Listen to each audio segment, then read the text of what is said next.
ఎవరే కానీ మనకు వెన్నుదన్న ఉండి ఎంబడే ఫోన్ చేసి విడిపించడం జరుగుతుంది.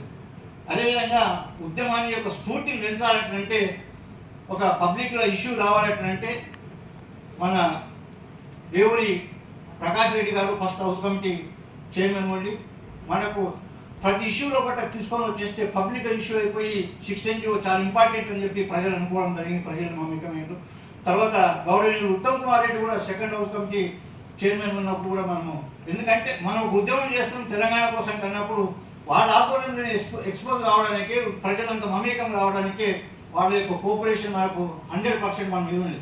ఉత్తమ్ కుమార్ రెడ్డి గారు కూడా దేవుడు ప్రకాష్ వస్తున్నారు కానీ మనకు అఫీషియల్ ప్రోగ్రామ్ నందుకు రానందుకు వాళ్ళకు కూడా మనం ఎందుకంటే ఉద్యోగుల సంఘం తరఫున ధన్యవాదాలు చెప్పడం. ముఖ్యంగా తెలంగాణ డైరీ అనేది ఇది ఉద్యమాన్ని దిశ నిర్ణయించింది తెలంగాణ డైరీ. ప్రతి వ్యక్తి ఉద్యమకారులు కూడా తెలంగాణ డైరీ గురించి ఎప్పుడు వస్తుందని చూస్తుండే డైరీ గురించి. అటువంటి డైరీ లోపల మనం ఇనాగ్రేషన్ చేయడమే కానీ మనము ప్రజల వద్దకు తీసుకుపోవడం కూడా మన అదృష్టంగా భావించి ఈ డైరీ అనేది మనం ప్రజలకు తీసుకుపోవడము ఆఫీషియల్గా తీసుకుపోవడానికి మనం పెద్ద ఎత్తున పనిచేయడం జరుగుతుంది. ఈ అవకాశం మనకు వచ్చినా కూడా చాలా అదృష్టం. ముఖ్యంగా ఎంత ఉద్యమం గురించి చెప్పాలి, ప్రభుత్వం కూడా మనకి ఇచ్చిన అసూరెన్స్ కూడా మనం చెప్పవలసిన బాధ్యత ఉన్నది. ఎందుకంటే ఫస్ట్ జీతాలు అన్నప్పుడు ఫస్ట్ జీతాలు ఇవ్వడం జరుగుతుంది. పిఆర్సీ దానికోసం కూడా మన 317 జీవన్ కూడా కమిటీ కూడా గవర్నమెంట్ ముఖ్యమంత్రి గారు వేయడం జరిగింది.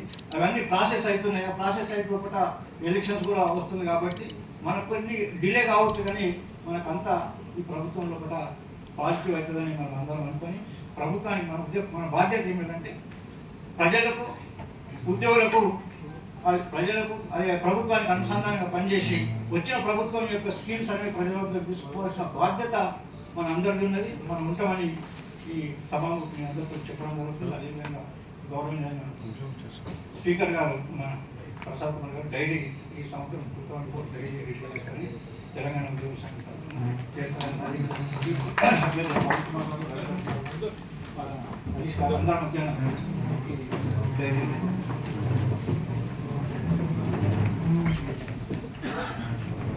అన్న పిచ్చా కొంచెం వెనుక